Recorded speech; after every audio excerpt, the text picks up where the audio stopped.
día de hoy, por lo cual voy a compartir las imágenes de las diapositivas pertinentes. Bien, entonces vamos a compartir estas imágenes.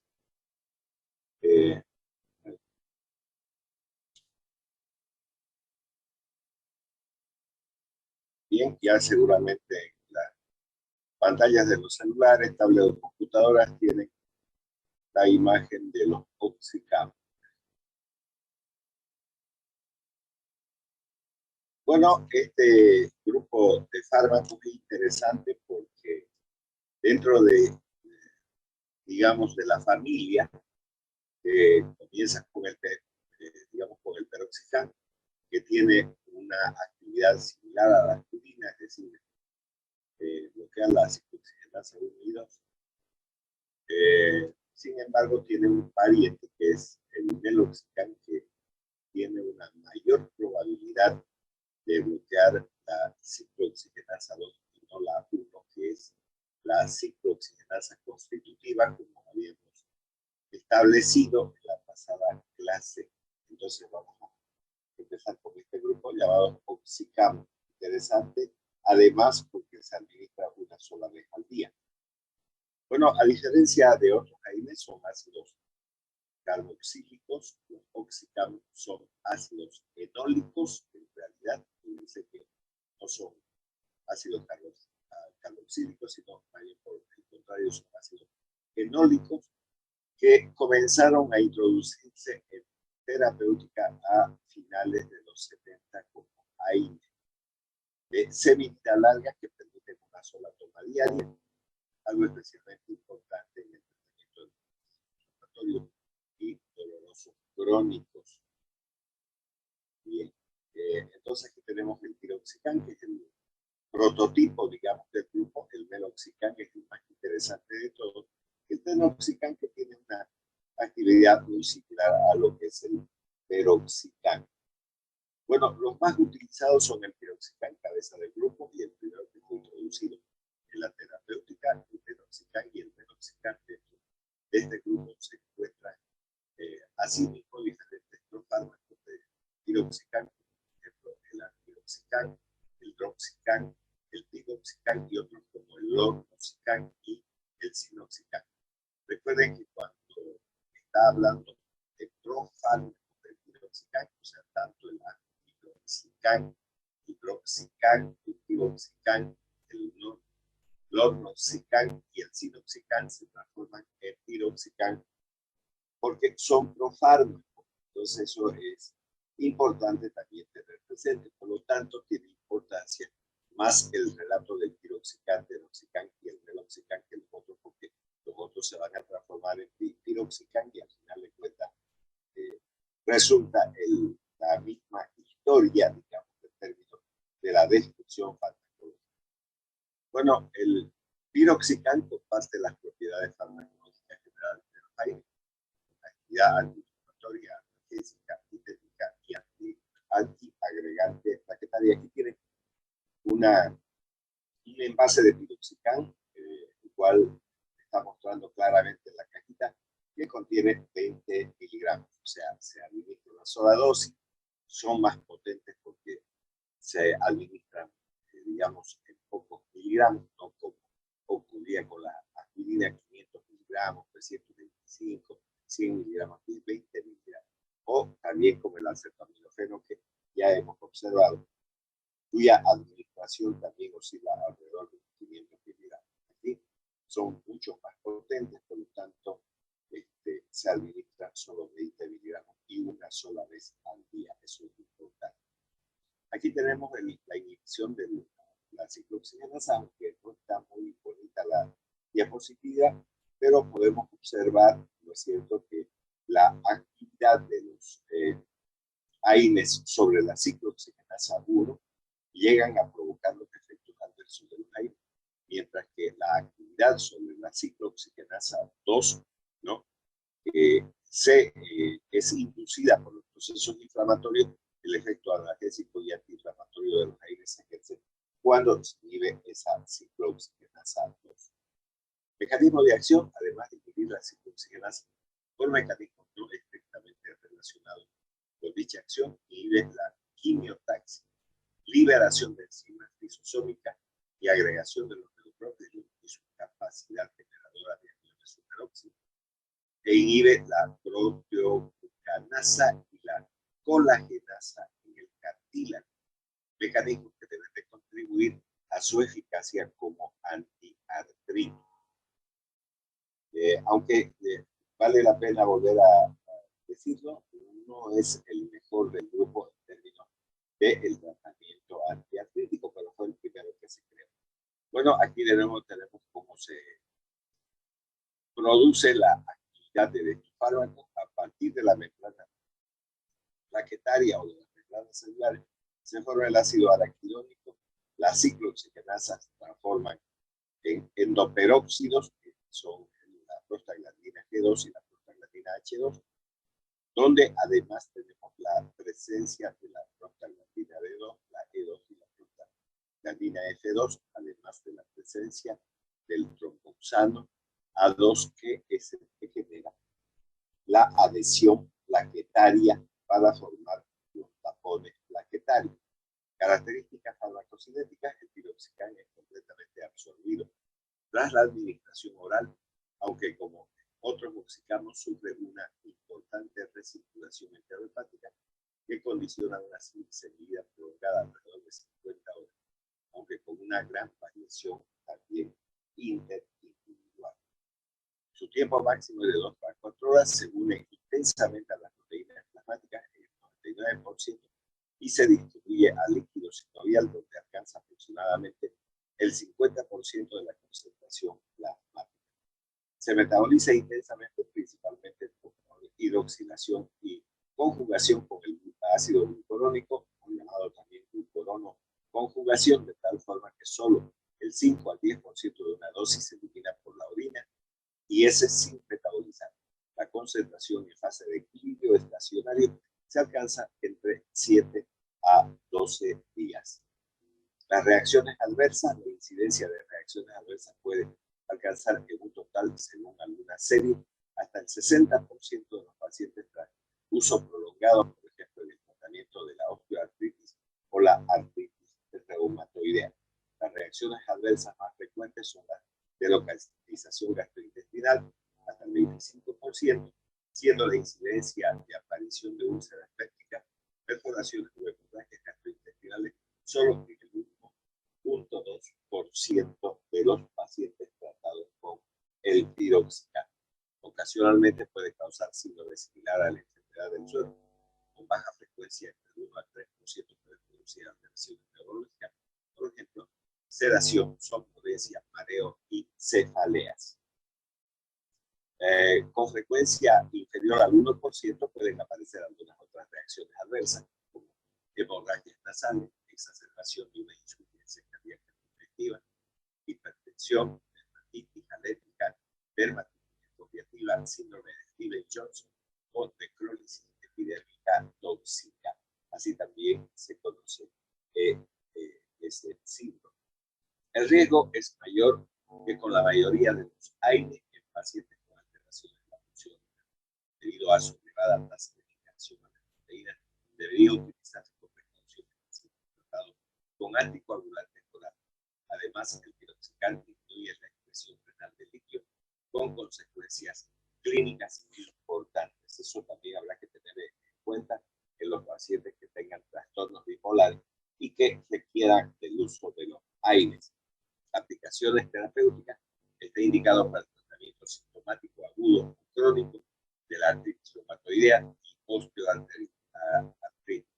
También se ha utilizado en el tratamiento de la espondilitis anquilosante, ataques agudos de gota y pseudo trastornos musculoesqueléticos agudos, y además las dismenorreas, que son los dolores, digamos, durante el proceso menstrual, antes o después también. Como antirreumático, la dosis oral de piroxicam es de 20 miligramos una vez al día.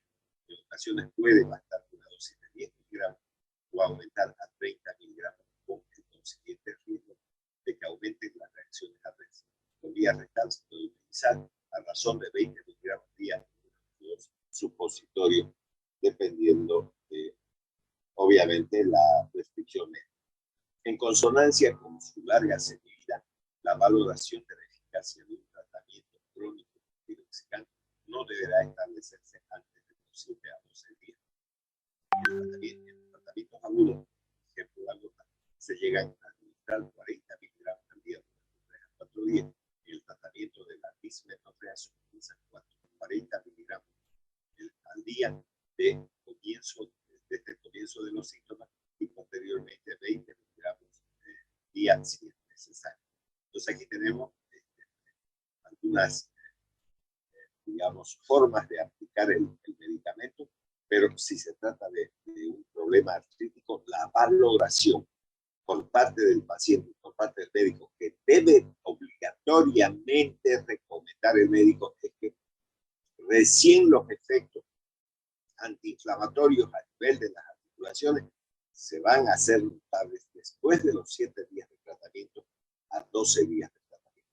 O sea, que si alguien, ustedes, por ejemplo, utilizaría este medicamento como prescripción médica a un paciente, no deben de hacer la reconsulta antes de los 7 a 12 días después de haber administrado el medicamento y deben de advertirle al paciente que no van a sentir mejoría con la primera toma del medicamento, porque no va a funcionar de esa manera. Por eso estoy advirtiendo que tienen que esperar de 1 semana a 2 semanas para hacer una valoración y que el paciente en realidad diga, digamos, cómo se siente. Recientemente se ha introducido una preparación en la que el piroxicam forma complejo con una macromolécula cíclica, la beta-ciclodextrina, lo cual acelera su disolución y aumenta su solubilidad en la función oral sin modificar la cantidad total del medicamento absorbido.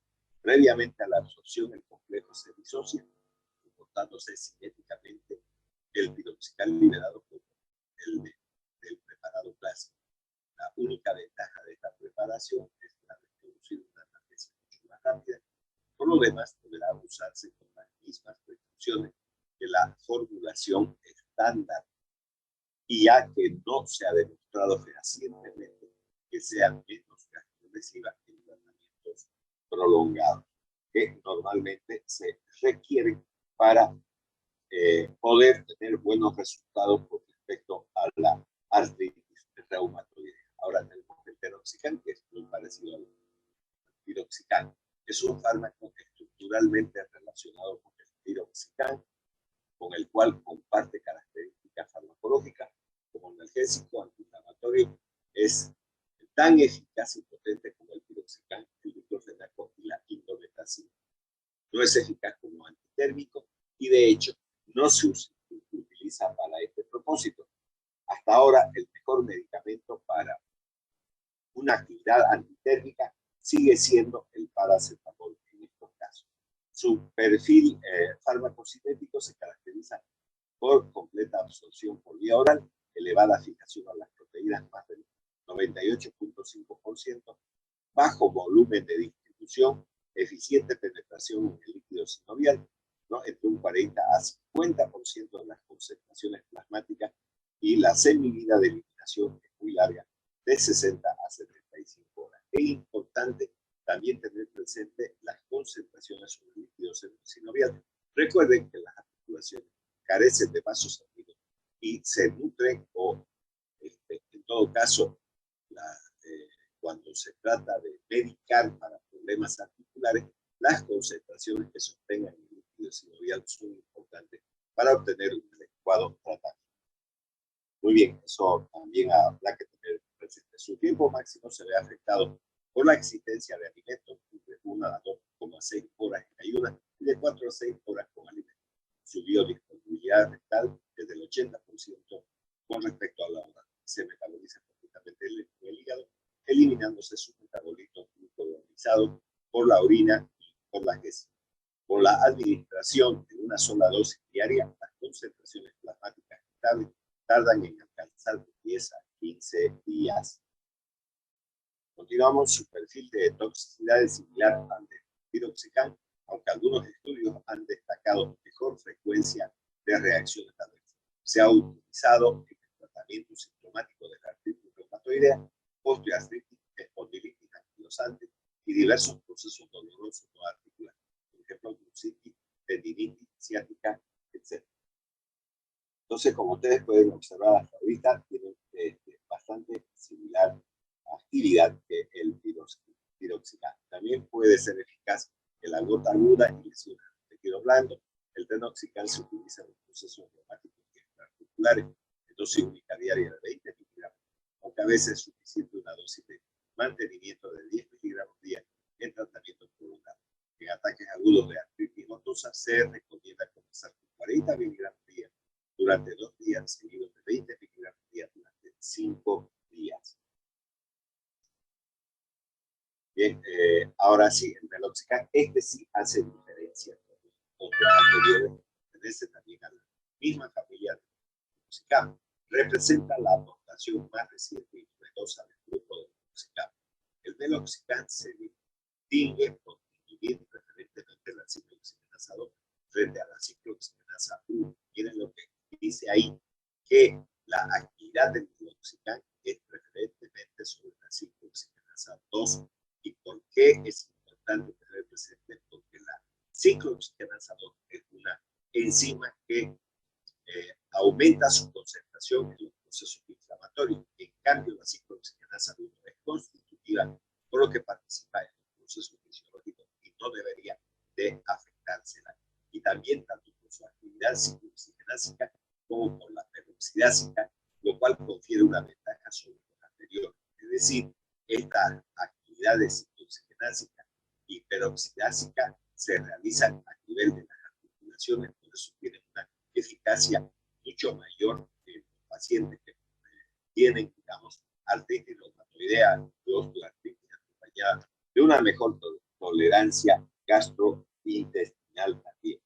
O sea, es menos gastrolesiva que el piroxicam y el tenoxicam. Desde el punto de vista cinético, el meloxicam se caracteriza por una función algo lenta, aunque casi completa, tras la su biodisponibilidad por esta vía es el 89% y su tiempo máximo es de 5 segundos. Ahí ustedes pueden ver hace que el meloxicam de 15 miligramos es mucho más económico que el de 7.5 miligramos, que tiene dos presentaciones simplemente de 15 miligramos y de 7.5 miligramos. No sé por qué razón, digamos, el de 7.5 miligramos es mucho más caro y además es mucho más escaso, aunque se debería de comenzar el tratamiento siempre con baja, como vamos a ver un poco más adelante con respecto a este. La incidencia de reacciones adversas es en conjunto algo inferior al piroxicam. Predomina la relocalización gastrointestinal entre el 17 al 19% de los pacientes, aunque la incidencia de complicaciones gastrointestinales graves es significativamente menor para el meloxicam, 0,1 a 0,2%, que para el piroxicam, que es de 1,2%. Entonces vean que hay una notable diferencia también en, digamos, en las complicaciones que pueden existir a nivel del aparato gastrointestinal. Como los demás AINE, puede alterar la función renal en pacientes con infección hidrosalina, aunque a este respecto el meloxicam parece bastante mucho más seguro y no inhibe significativamente la excreción de la proteína urinaria, que es la que genera la vasodilatación y que cuando se administra, digamos, estos medicamentos al bloquear la producción de prostaglandina, entonces se produce una vasoconstricción y una presión arterial. Sus efectos sobre la agregación plaquetaria no son significativos, igual no va a provocar ningún tipo de hemorragia, salvo que se den conjuntamente con medicamentos llamados pumarín como la warfarina, consonancia con la selectividad relativa sobre la ciclooxigenasa 2. Como otros oxicamos, sufren un metabolismo oxidativo hepático, su semivida de eliminación renal es de 20 horas y su eliminación renal legal al 50%. La concentración estable tras la administración de dosis diarias de meloxicam se alcanza en unos 3 a 5 días. Bien, el meloxicam está indicado en el tratamiento de la artritis reumatoidea, situaciones en la que su eficacia es similar al piroxicam o el diclofenac con un mejor perfil de tolerancia. La dosis del meloxicam para el tratamiento de la osteoartritis es de 7.5 miligramos día y el artritis reumatoidea de 15 miligramos día en algunos casos, en una sola dosis. Eso también es importante porque se puede controlar mucho mejor con respecto, digamos, al tiempo, o sea, al día, a las 24 horas, quiero decir, de administración del medicamento. Muy bien, con eso terminamos, digamos, nos intoxicamos y ahora vamos a compartir, tenemos 10 minutos todavía con respecto al tema. Vamos a compartir de nuevo las diapositivas en este preciso momento.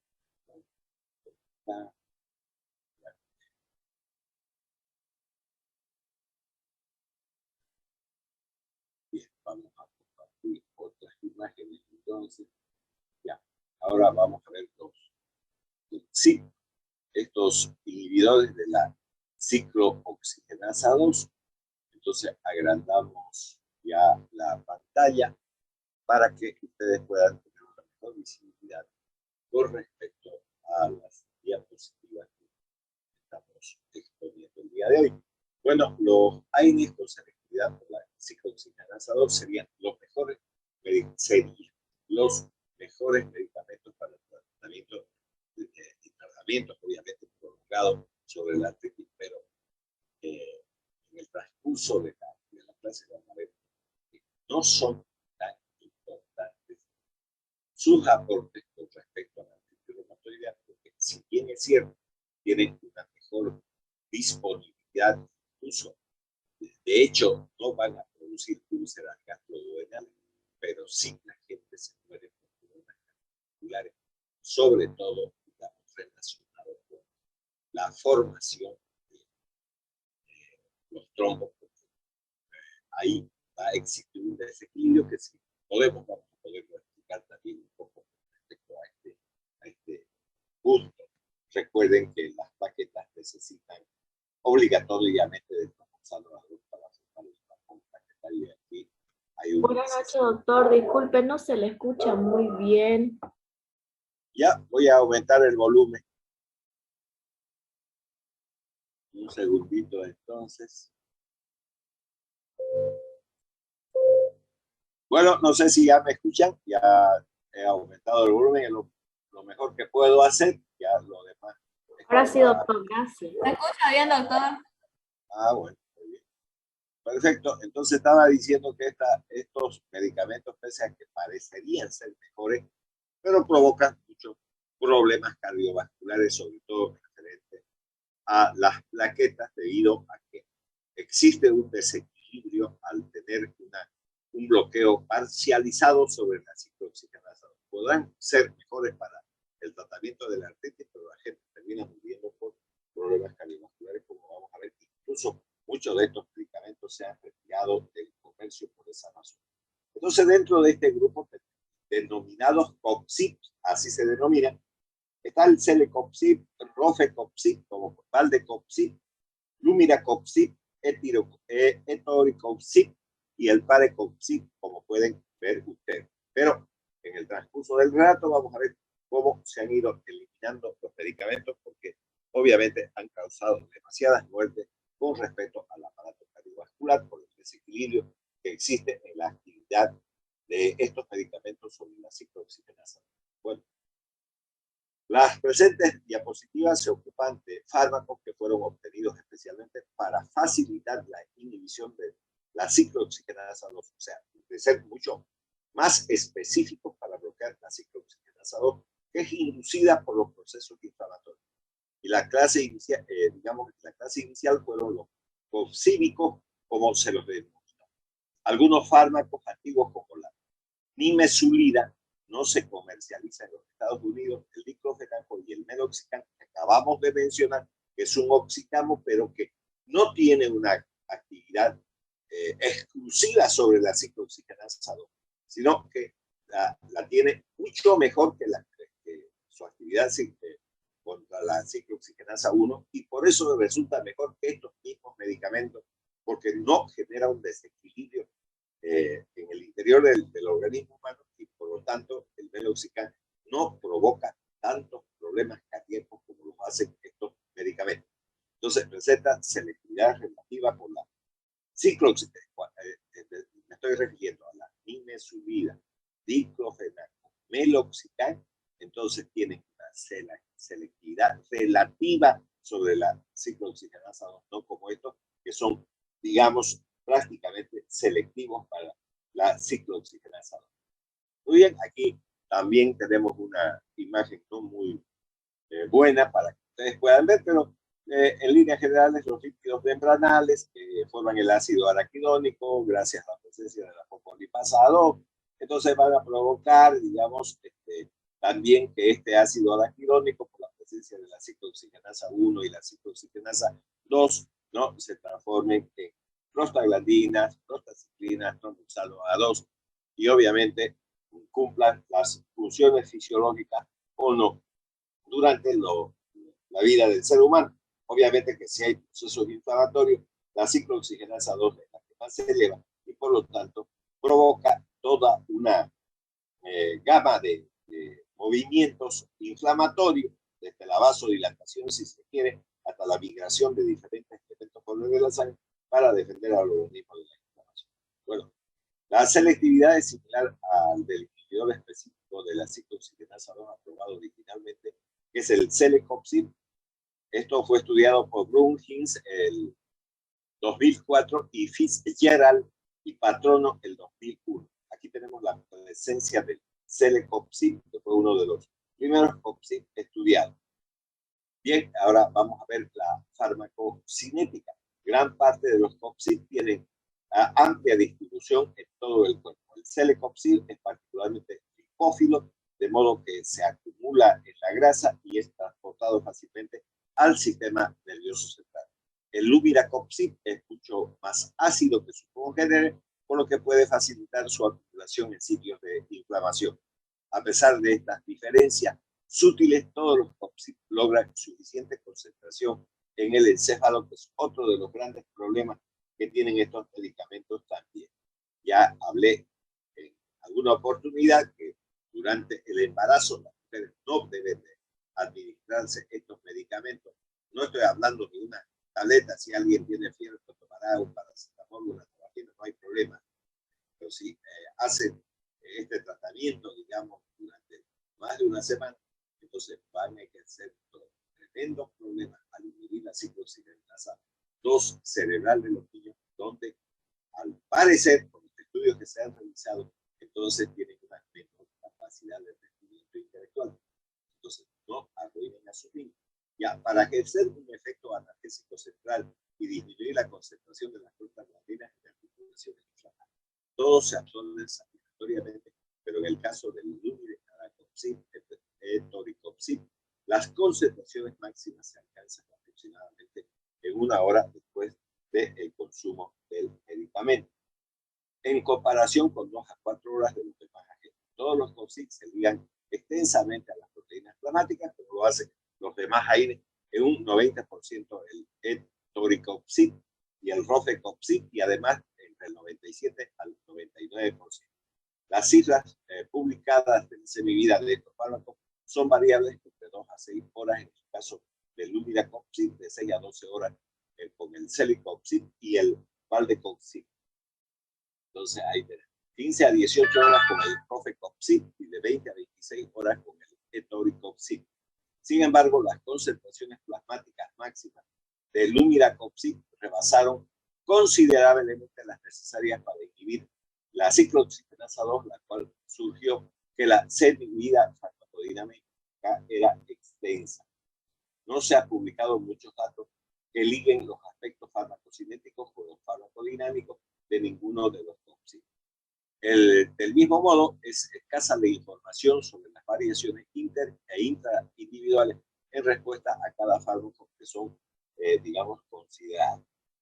Interacciones medicamentosas. Los miembros de la familia Coxib son metabolizados por diversas enzimas, sobre todo el citocromo P450, incluidas la CYP3A, la CYP2C9 la CIEP2D6 y la CIEP1A2. Recuerden que la sigla CIEP es citocromo pigment.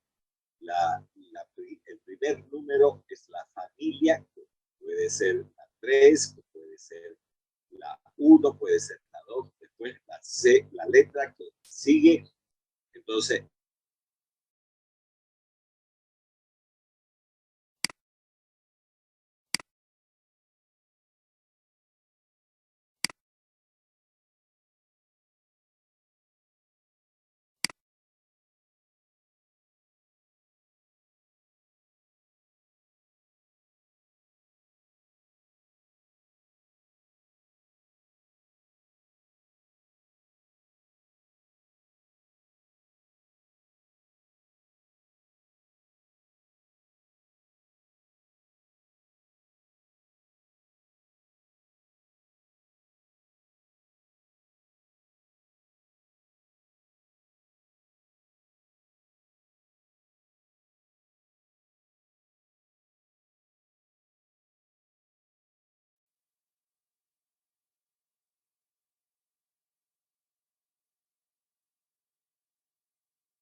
bien, al parecer no hay más gente que entra al aula virtual, entonces voy a volver a compartir las imágenes de las diapositivas en las que habíamos quedado. Entonces, buscamos el tema. Bueno, compartimos entonces. Ya estábamos hablando de estas de interacciones, entonces el Roche-Coxib difiere un poco en cuanto a la primera etapa de su metabolismo. Es ya es catalizada por las redundancias citosólicas. Admitimos esta gente más, ya listo, continuamos entonces con el tema. El celecoxib, el valdecoxib y el profármaco parecoxib son metabolizados predominantemente por la CYP2D6, que metaboliza alrededor del 20% de todos los medicamentos discutidos. Su capacidad de inducción es pequeña, pero posee importancia farmacogenética porque las variantes polimórficas con poquísima actividad muestran diferencia en su frecuencia de diversas poblaciones en las que se ha experimentado con estos medicamentos. La prevalencia de homocigosidad de las variantes en cuestión es aproximadamente del 10% en sujetos de raza blanca, 5% en indios americanos, 2 al 3% en africanos y 1% en asiáticos. Las personas con metabolismo deficiente de estos fármacos presentan con facilidad concentraciones altas de AINE, en tanto que en individuos metabolizadores extensos fácilmente presentan interacciones medicamentosas, es decir, la interacción con otros medicamentos que tal vez, digamos, el médico indique durante el tratamiento de la patología pertinente, en la que participa la inhibición competitiva de la enzima. Por ejemplo, el celecoxib inhibe el metabolismo del metoprolol y permite que se acumule. Entonces, aquí, por ejemplo, estamos viendo el metoprolol, que es un metabloqueante que sirve para bajar la presión arterial. Entonces, vemos que el celecoxib va a inhibir ese metabolismo de manera total, porque también hay algunos medicamentos que disminuyen el metabolismo y no es una inhibición eso, ¿no? Entiéndase que la disminución no es una inhibición. Ahora, si uno diría, genera una inhibición parcial, sí, podría ser. La inhibición es el bloqueo total. Bueno, se ha observado interacciones similares con inhibidores selectivos de la recaptación de serotonina, antidepresores tricíclicos, agentes neurolépticos y fármacos antiarrítmicos que ya ustedes conocen por la clase que ya hemos pasado. El valdecoxib, al igual que el parecoxib, fácilmente presentan interacciones similares, en tanto que el rofecoxib interactúa con la teofilina. Todavía no hemos visto teofilina, pero para aclararles, es un medicamento que tiene dos acciones importantes: una acción broncodilatadora que ayuda a los asmáticos y además una acción diurética. A diferencia de los AINES, no cabe esperar que los inhibidores específicos de la ciclooxigenasa 2 incrementan farmacodinámicamente el riesgo de la hemorragia con warfarina. Ya. Sin embargo, el rofecoxib, el valdecoxib, puede influir en la biotransformación y la eliminación de la warfarina y elevan los índices de la acción medicamentosa, como los tiempos de protonina, con lo cual agravarían la hemorragia que produce la warfarina. Existen datos aislados de interacción con el metotrexato. El metotrexato es un medicamento que se usa para el tratamiento de los cánceres, pero también este metotrexato es utilizado para el tratamiento de la artritis reumatoidea, que origina depresión de la médula ósea. Recuerden también que cuando hemos hablado de la cloroquina y la hidroxicloroquina, que son antipalúdicos, también se pueden utilizar para el tratamiento de la artritis reumatoidea. Entonces, no solamente estos AINES o estos COXIP son medicamentos exclusivos para el tratamiento de la artritis reumatoidea, se puede utilizar, digamos, vuelvo a repetir, antipalúdicos, en el caso de la cloroquina, o también el metotrexato, que es un medicamento antineoplásico, pero que se puede utilizar para el tratamiento de la artritis reumatoidea. Los inhibidores específicos de la ciclooxigenasa 2, a semejanza de los AINES, pueden limitar la eficacia de algunos antibióticos también. Hasta hoy se desconoce la incidencia comparativa de las complicaciones renovasculares de AINES en comparación con los inhibidores selectivos de la ciclooxigenasa 2. Como ocurre con los AINES, el empleo de los COXIP debe ser cauto en individuos con hiperaldosteronismo secundario causado por descompensación hepática, cardíaca o renal. Entonces, eso también hay que tener presente.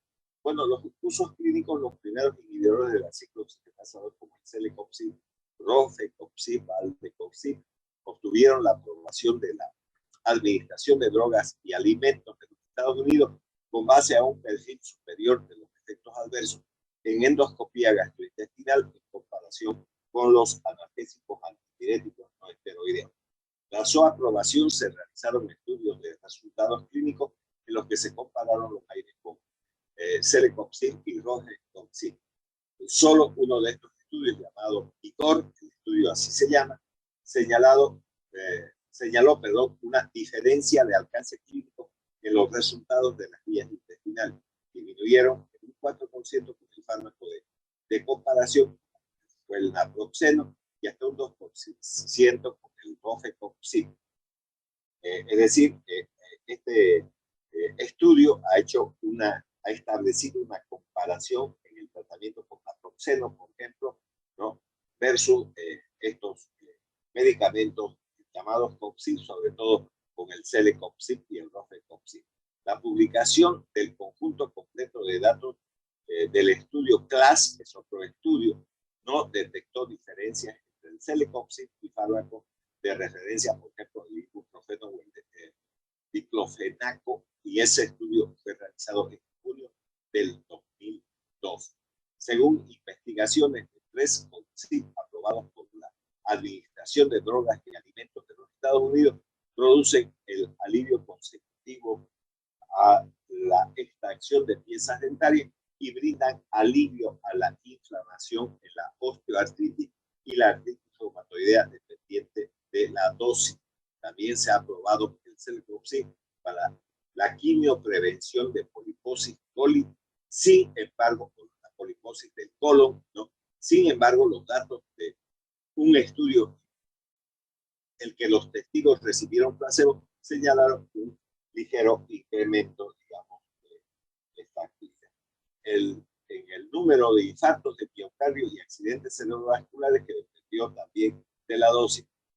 Esto es lo que le estaba diciendo. Cuando se administran estos medicamentos, aumenta el número de infartos de miocardio y accidentes cerebrovasculares, que generalmente es dependiente de la dosis, y que además han evitado que muchos medicamentos sigan en el comercio, porque fueron los que más produjeron ese tipo de problemas. Ahora vamos a referirnos al celecoxib de manera específica. En 1998 se aprobó en Estados Unidos la venta del celecoxib con el nombre de Celebrex, como pueden observar ustedes en las diapositivas, y además mostrando el medicamento con el nombre comercial original. Dentro de la farmacocinética se desconoce la biodisponibilidad del celecoxib por vía oral, pero 2 a 4 horas después de la administración se alcanzan las concentraciones máximas plasmáticas, se une intensamente a las proteínas plasmáticas, y hemos visto que superan el 97-98%, se excretan sin modificar en poca cantidad a través de la orina. La mayor parte se elimina en forma de ácido carboxílico, metabolitos de ácido glucurónico en la orina y en las heces fecales.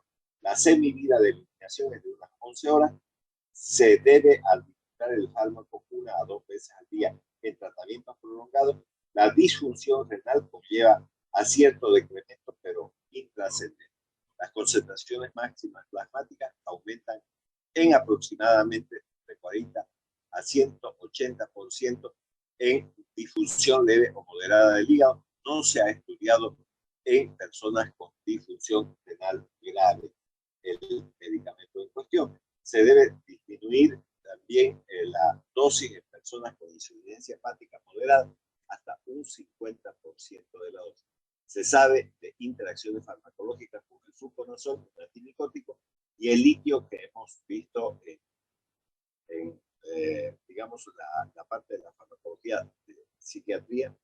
Por ejemplo, los bipolares pues, son tratados con litio, pero no con ketoconazol, que también es otro antimicótico, y metotrexate, que ya les expliqué hace un momento, que es un medicamento para el tratamiento de los cánceres, pero que también se utiliza en el tratamiento de la artritis reumatoide.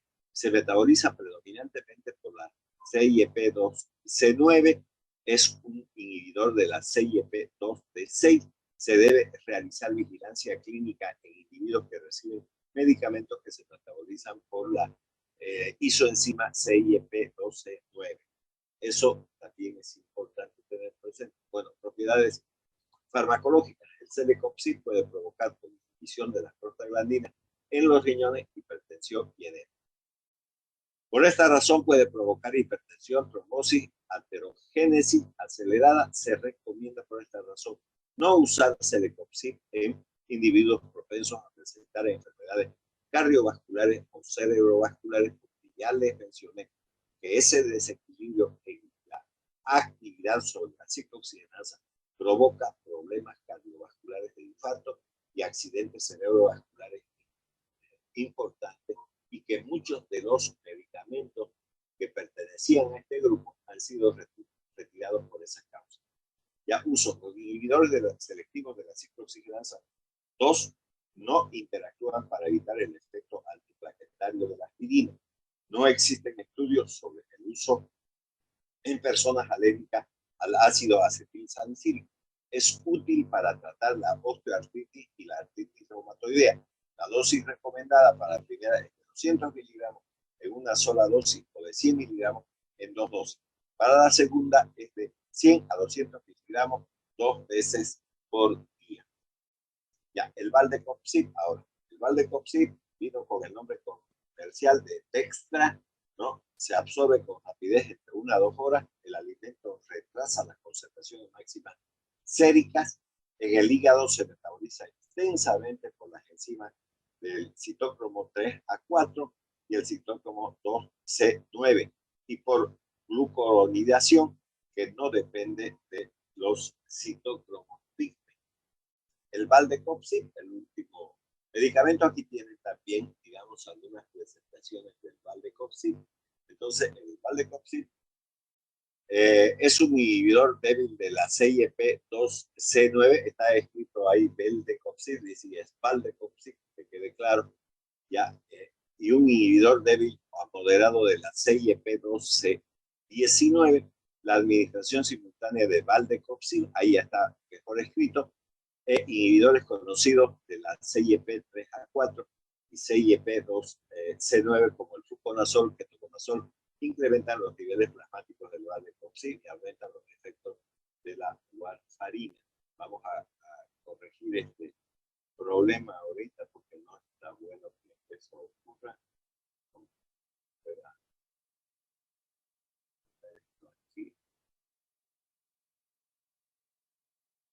Un segundito, por favor, vamos a corregir ahí. Está.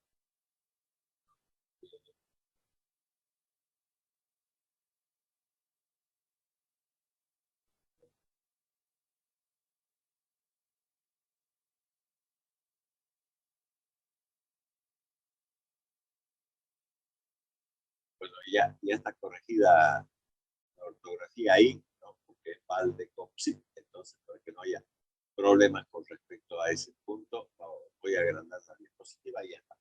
Entonces ya como ven, el Valdecoxib dice ya es un inhibidor débil, ya hablamos sobre ese aspecto también.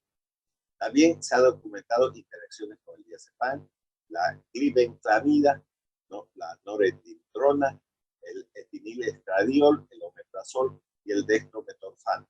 Los metabolitos del Valdecoxib se liquidan por vía renal. Su semivida es de 7 a 8 horas. Se prolonga en ancianos y en enfermos hepáticos también. Ya, ahora vamos a ver las propiedades farmacológicas. Presenta la endoscopía menor cantidad de lesiones que los AINE. Puede incrementar la presión arterial, la actividad sobre las prostaglandinas, sobre todo a nivel de los vasos renales. Fue aprobada en los Estados Unidos para su uso en osteoartritis, artritis reumatoidea del adulto y la dismenorrea primaria, que es el dolor premenstrual, menstrual y postmenstrual. También muestra eficacia en el dolor agudo, moderado o intenso en procedimientos odontológicos. Sin embargo, el Valdecoxib ha originado un incremento triple en el riesgo cardiovascular. Fíjense, ahí está lo que vuelve a repetir, estos medicamentos no son convenientemente usados si no hay un estudio previo cardiovascular de los pacientes que tienen artritis reumatoidea, si lo vuelvo a recomendar. Por eso dice, sin embargo, el Valdecoxib ha originado un incremento triple en el riesgo cardiovascular como un infarto de miocardio y un accidente cerebrovascular, y ya lo había mencionado en el principio. Otros efectos adversos se relacionan con el síndrome de Stevens-Johnson. Y vuelvo a repetir, esa producción de infarto de miocardio y accidentes cerebrovasculares dependen de un desequilibrio que se produce cuando estos fármacos que tienen una actividad sobre la ciclooxigenasa 2 y no sobre la 1, entonces descompensan y por lo tanto generan entonces trombos, ¿no? Y esos trombos obviamente provocan los infartos de miocardio y también los accidentes cerebrovasculares. Bueno, el Rofecoxib, ¿no? Vino con el nombre comercial de Vioxx, fue introducido en la práctica clínica en 1999. El Comité Consultor de la FDA aceptó que el uso de este producto incrementaba el riesgo de infarto de miocardio y de accidentes cerebrovasculares, y que las pruebas acumuladas más sustanciales que las obtenidas con valdecoxib, y al parecer fueron más convincentes, por lo que se retiró del comercio en los Estados Unidos, por la misma razón que acabamos de ver con el valdecoxib. Entonces aquí tienen ustedes algunas representaciones, digamos, del Rogecoxib con su nombre, digamos, comercial, con el que salió digamos, a disposición del cuerpo médico, que es Vioxx, como pueden ver, de 12.5 miligramos, y de 25 miligramos tenemos ahí las dos presentaciones. El Lumiracoxib, su farmacocinética, es un ácido débil que se absorbe de forma rápida y satisfactoria. En cuestión de 1 a 3 horas se obtienen las presentaciones máximas.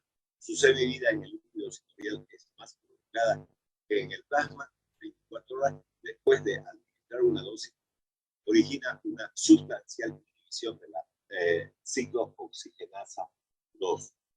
Entonces, eso. Ahí tenemos las presentaciones del Lumiracoxib. Esta es la estructura química. Aquí tenemos las presentaciones que vienen también, como pueden observar en cápsula. Ya. In vitro, el Lumiracoxib muestra una mayor selectividad sobre la ciclooxigenasa 2 que cualquiera de los coxib también. Las propiedades farmacológicas, la potencia es similar al naproxeno, ya tiene mayor selectividad sobre la ciclooxigenasa 2. En estudios pequeños con endoscopía demostraron pruebas mínimas o nulas de presión gastrodenal a dosis terapéutica. El tratamiento de la dismenorrea ha demostrado una eficacia similar al del naproxeno. Comparado con las desventajas secundarias, el mayor riesgo de problemas cardiovasculares hepatotóxicos dificulta la justificación de su empleo, particularmente en personas que usaban dosis bajas de aspirina. ¿Ya? Y la bibliografía de dónde fue, digamos, extraído de manta. Muy bien, con esto nos despedimos hasta el día lunes. Muchas gracias por su atención. Seguir avanzando sería cansando más. Entonces, como vamos bastante bien en el desarrollo de los temas, entonces dejamos para el día lunes la clase. Ya saben que el paro comienza a las 0 horas del día sábado.